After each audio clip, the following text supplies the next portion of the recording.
Okay. I told you that Galileo didn't have it in him to do this at full G, right? It's too hard. That's why I had to use the ramp. Would you like to see it at full G? Yes, you would. Okay, see that? That's 5 steel balls tied at a spacing of 1, 4, 9, 16, and 25. And we pull that rope, they're going to fall, and it's going to hit the table and go bam, bam, bam, bam, bam. It's very exciting. I would like to film it in slow motion, which I've never done before. So I need someone else to pull the rope. Who wants to pull the rope? You were up here last time, and I want to make fun of a different college. Who wants to pull the rope? You want to pull the rope? Come here. Okay. What's your name? Your name's whatever? Moonever. Moonever. I thought you sorry, I didn't mean to make your name. I just. And what college are you from? For some cheers. Baker. The college we all pretend came first. Yes. Okay.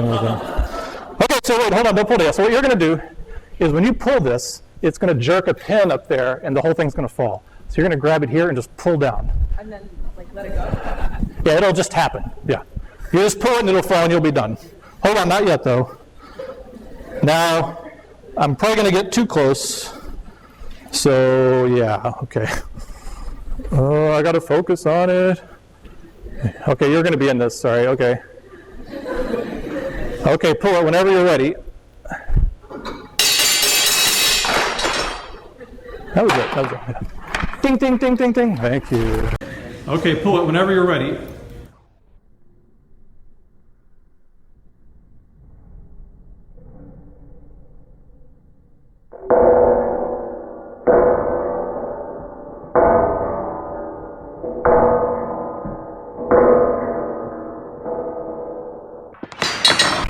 Thank you.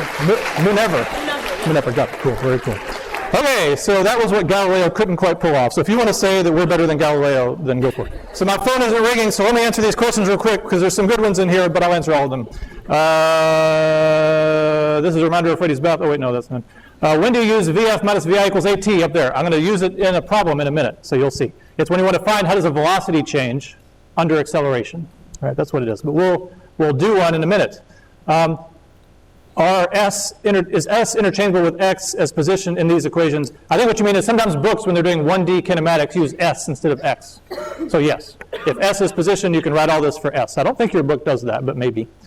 Will the homework require extensive use of the integrals and derivatives explored today? No, it will not. Occasionally, to keep it calculus-based, we'll ask a conceptual question, right? The concepts in calculus of kinematics, there might be a multiple choice question, you know, that explores if you followed that graphically. And then occasionally there'll be a problem that says, oh, do all this problem. And now for this last part, what if the force varied with time?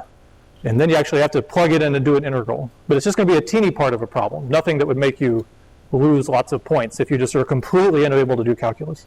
But by the time we get to that point, you will be able to do some calculus. Trust me, you'll be fine. It's really not a big thing. Does deceleration exist, or is that not a physics term?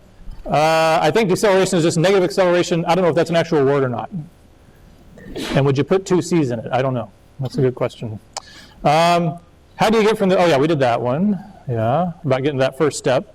And then I was very honest. I'm going to read it. I tried to do the first homework problem for next week, but ended up just feeling really stupid and said, how concerned should I be with my performance? Be real. Okay, so sorry about the first homework problem. So actually, and this is something I wanted to bring up, is skill 1.1 is unit conversions, and I didn't talk about it at all, did I? It's not really something we were going to lecture about. I figure you saw it somewhere in high school, is how to convert from one unit to another. So for that first problem, I just made this big fun thought one that required like 10 conversions, because I thought it'd be kind of a fun thing to do. That's all it was. You're not going to be asked to do any more complicated unit conversions or anything. So if you're going to do that one, just go to the second one and just start from there. Don't worry about the first one. It was just like a fun unit conversion. The other one is how many atoms per second does your hair grow, or something like that.